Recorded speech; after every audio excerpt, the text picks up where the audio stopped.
Friends, welcome to my workplace at Ranaghat, West Bengal, India. This is a cataract with grade 3 nuclear sclerosis and posterior synechiae. The patient has had many attacks of anterior uveitis in the past.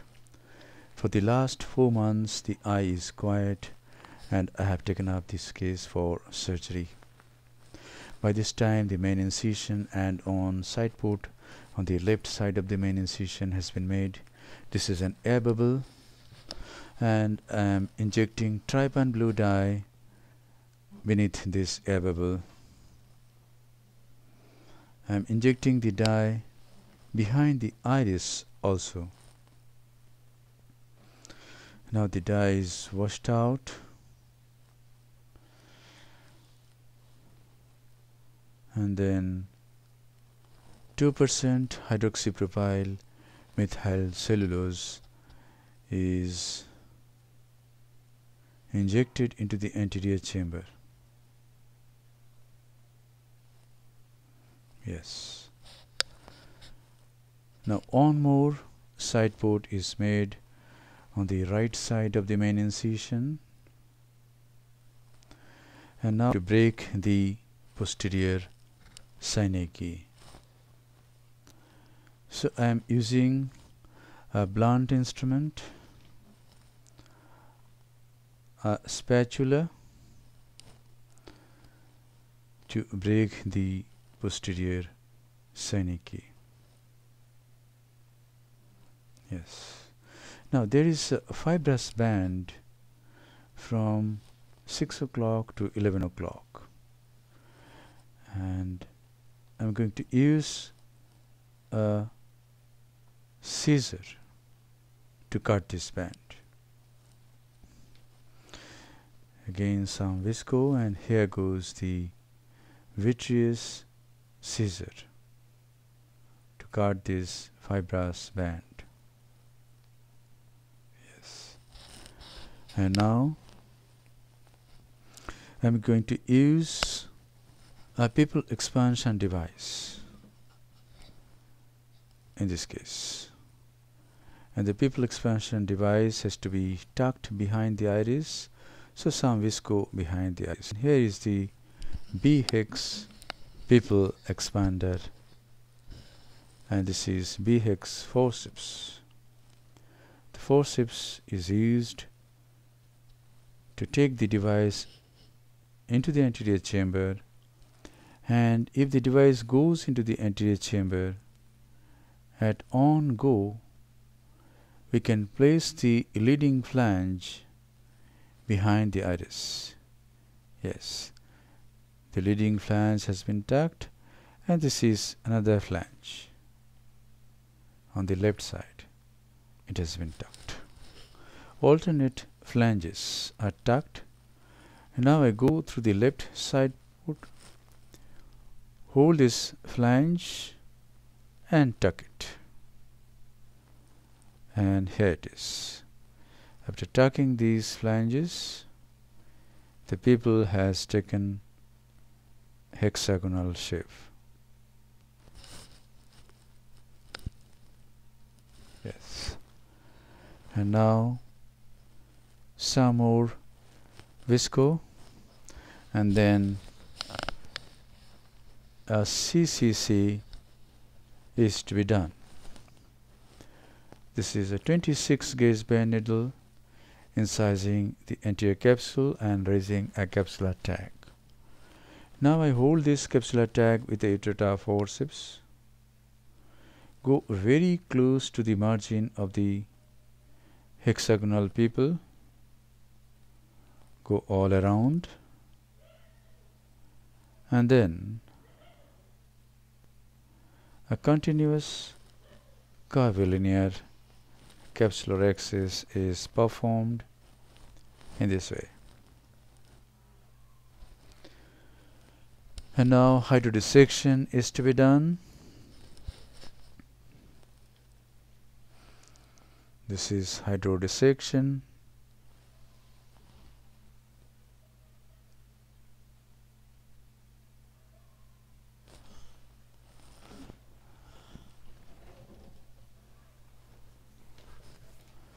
Yes. Visco is again injected.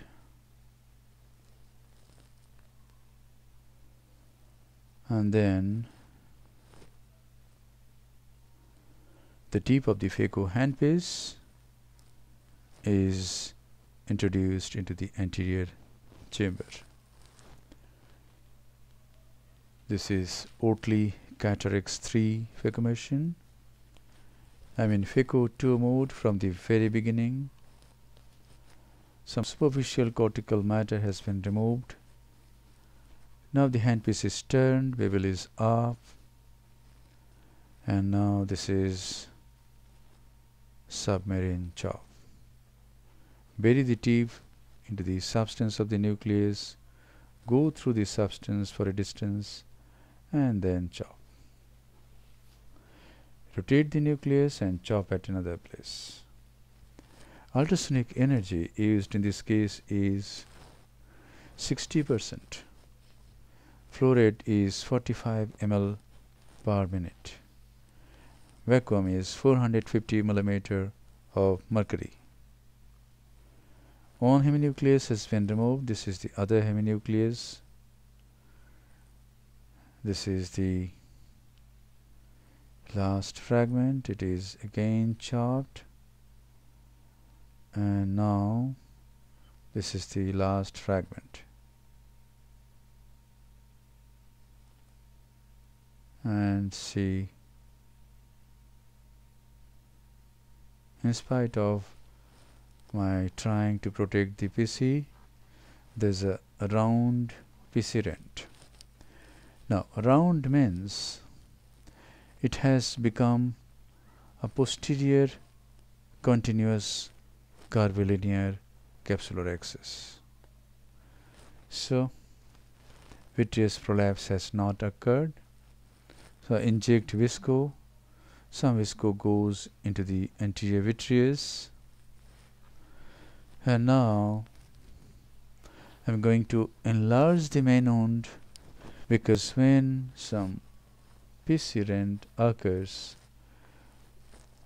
we should go into the anterior chamber with the injector and then inject the lens in the capsular bag. There should not be any struggle in implanting the lens. And here it is. The cartridge goes into the anterior chamber. The leading haptic goes into the capsular bag, and then the trailing haptic, here it goes into the capsular bag. And now this lens will protect the posterior capsule, and it will prevent vitreous loss. And now this cortex is to be cleaned. I'm going to take this 23 gauge Simcoe and remove the cortex from inferior part. Yes, it is coming easily. If there is CTR, it becomes little tricky to remove this cortex, but with lens in the capsular bag, it is not that difficult to remove the cortex. And now for the cortex in the superior aspect, I am going to use this bimanual irrigation aspiration.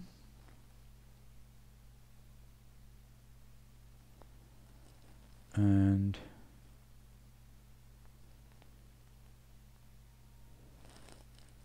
cortical cleanup has been done from the superior aspect. And now this is visco. Why?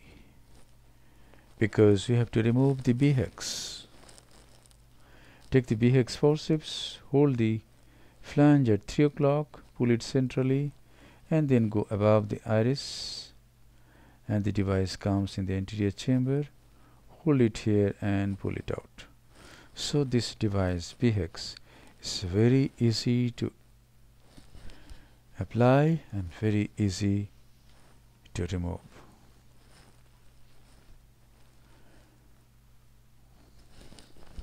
And now the visco is being cleaned first with Simcoe and then with bimanual irrigation aspiration.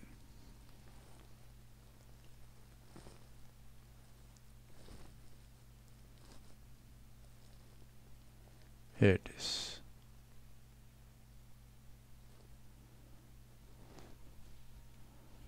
I am not going behind the lens in this case because then the vitreous may be hydrated and vitreous can push the lens and decenter the lens. And now this is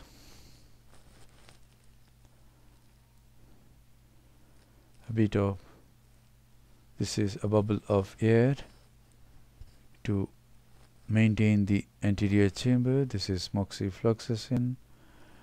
Now the side ports are closed by corneal stromal hydration. Corneal stroma on either side of these stab wounds are hydrated, and these stab wounds close and become watertight. And this is the final lavage of the anterior chamber.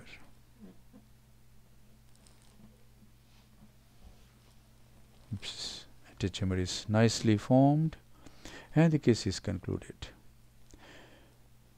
Thank you very much for your attention. Hope this video will help you in developing your surgical skills. If you haven't tried B-HEX, please try this. With B-HEX forceps, it is very easy to apply and very easy to remove. Thank you once again for your attention.